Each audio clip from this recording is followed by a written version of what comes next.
Welcome back, everyone. Time to continue our NFC East team previews. We got the Philadelphia Eagles, who made the biggest splash in the offseason coaching carousel, hiring Oregon Ducks head coach Chip Kelly.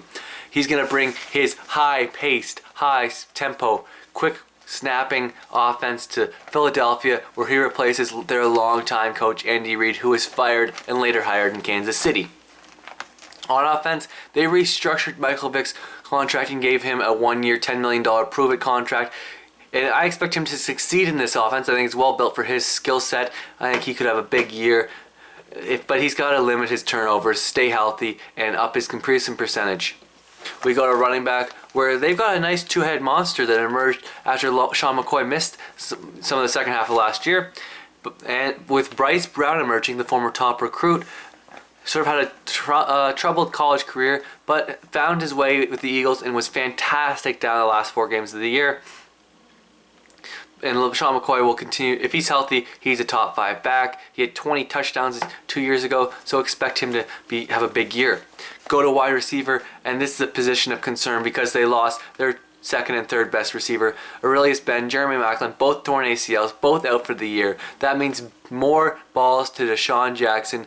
He's got lightning speed, but he's not a guy who's going to catch a lot of balls. He's never caught more than 62 in his career in one season. He has to stay healthy, no hamstring problems. He's going to be returning punt, so he's going to have a big season. Then you go to the guy who's had a horrible offseason. That's Riley Cooper. You have to wonder what liberties defensive backs are going to be taking for him. Are we going to have some guys targeting him, going in a little high, a little late? Cooper's only got 10 starts in 3 years, but he is a big target. He could succeed as a possession guy. Then you have Jason Avant, who's been on the Eagles for a long time and has been a good guy who can come in there and play when he needs to, but not a guy you want starting. He should have an alright year as a third receiver. At tight end, they're surprisingly deep at the position. They went out and signed James Casey from the Texans, who's sort of a jack of all trades, master of none. He can line up at fullback, at tight end. He can catch the ball, run a little bit, block. So you got an interesting piece there. Should be an interesting fit for the Kelly offense. You've got incumbent Brent Selleck, who's a very good receiving tight end, but not a great blocker. And then you drafted out of Stanford in the second round, Zach Ertz, who's Kelly's seen a lot, beat him with the Cardinals when he was playing against the Ducks. We go to the offensive line, where they made the biggest improvement of their team. They get Jason Peters back. He missed all last season after 2 off-season injuries, and he should return to being an elite tackle. And then they drafted Lane Johnson, 4th overall out of Oklahoma. He's a very good tackle. He's going to line up on the right side. I like these tackles. You can have one of the best combos of tackles in the league. And then you look at Evan Mathis, who's a top 5 guard at left guard. But then you got some questions at center. Jason Kiesel, only 18 starts. He's coming off a torn ACL, MCL, so how is he going to move as a center?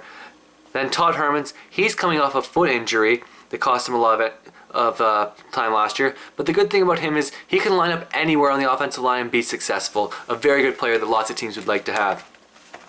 On defense, they go from 4-3 to 3-4. And the big question is, how do guys convert? We're going to start on the defensive line, where they signed Isaac Sopanigan from the 49ers. He's good, but he's aged. He's up there. You don't know how much you're going to get out of him. And then you got Fletcher Cox, who had a good rookie season, but he seems better fitted for a 4-3 than a 3-4. So you wonder what the conversion is going to be like for him. Cedric Thornton is the big question mark. He doesn't have a lot of starting experience, so you wonder how he'll play. We move to the linebackers. We're going to start in the interior, where Michael Kendrick was a second-round pick out of Cal. He played at 3-4 in college. He should have a good conversion, but opposite him, DeMeco Ryans. He struggled when the Texans went to 3-4, and that's why they traded him to the Eagles to be their middle linebacker. So you have to wonder, can he do it again? The Texans had good defenses when he was there. It was just he was struggling when he had to deal with more blockers hitting him. He's a bit undersized. We go now to the pass rushers, where Trent Cole is coming off his worst season, but he is still a valuable piece to that defense. He could do better as an outside linebacker. He's a bit undersized, so you wonder if that will give him more opportunity to use that speed to get around tackles. We have Brandon Graham, who came off a torn ACL to play the second half of last year. He was excellent, racked up a lot of hits, hurries, and sacks in a short period of time. I liked him better as an outside linebacker coming out of college. I thought he was very similar to Lamar Woodley, so it should be interesting to see how he converts. Then you have Connor Barwin, signed from the Texans, had a horrible season last year, but had 11 and a half sacks the year before, so you wonder what Barwin you're going to get for the Eagles. You go to the corners, and it's a position that you're a little shaky on. Brady Fletcher, signed from the Rams. He's got 26 starts over 4 years. Not really a guy you want starting. He's not a number one corner, that's for sure. You signed Kerry Williams from the Ravens. He was their starter for the past 2 years. He's good but not great. He was never the number one corner.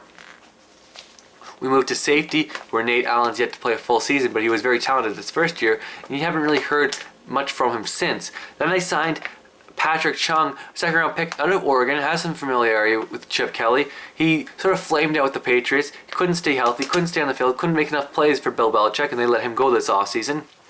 We go to their special teams, where they got average punter and Donnie Johnson, but Alex Henry is kicking 88% of the field goals, so you're very confident when he lines up. They seem to have made the right decision letting go of longtime kicker David Akers to go with the younger draft pick Alex Henry.